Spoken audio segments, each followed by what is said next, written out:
नमस्कार, कशात सगळ्याजणी. चला तर मग आज इथं मी वर्षभरासाठी जी लागणारी हळद असते ना आपणाला स्वयंपाकघरामध्ये, तर साठवणीची हळद हे आज मी इथं बनवणार आहे. तर त्याचा व्हिडिओ आहे हा.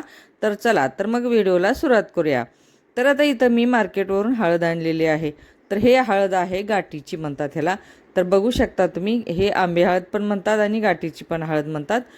तर चला तर मग आता ह्याला आपण कुटून घेऊया. ह्याला करायची आहेत, ह्याचे तुकडे करायचे आहेत बारीक बारीक. तर लांब लांब हळदीचे कोंब पण तुम्ही घेऊ शकता. ते पण फोडूनच आपणाला असंच हे करून प्रोसिजर हेच आहे त्याची पण. तर हे मी इथं सगळी हळद मी फोडून घेणार आहे.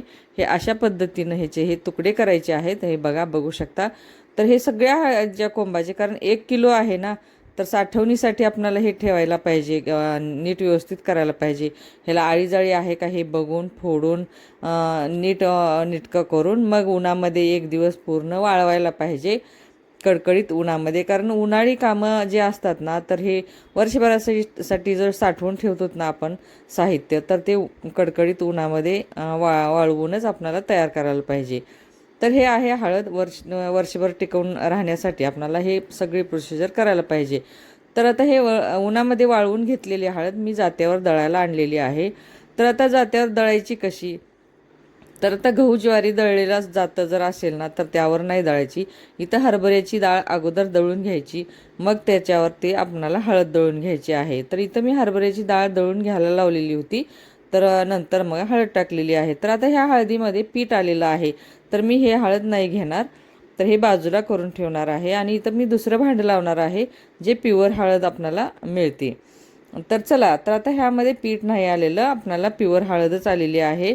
तर हे अशा पद्धतीची जे हळद आहे ना, प्युअर असते हळद, जे मार्केटमध्ये आपल्याला मिळते ना, पॉकेटमध्ये म्हणा किंवा असं, तर त्यामध्ये मिक्स असतं.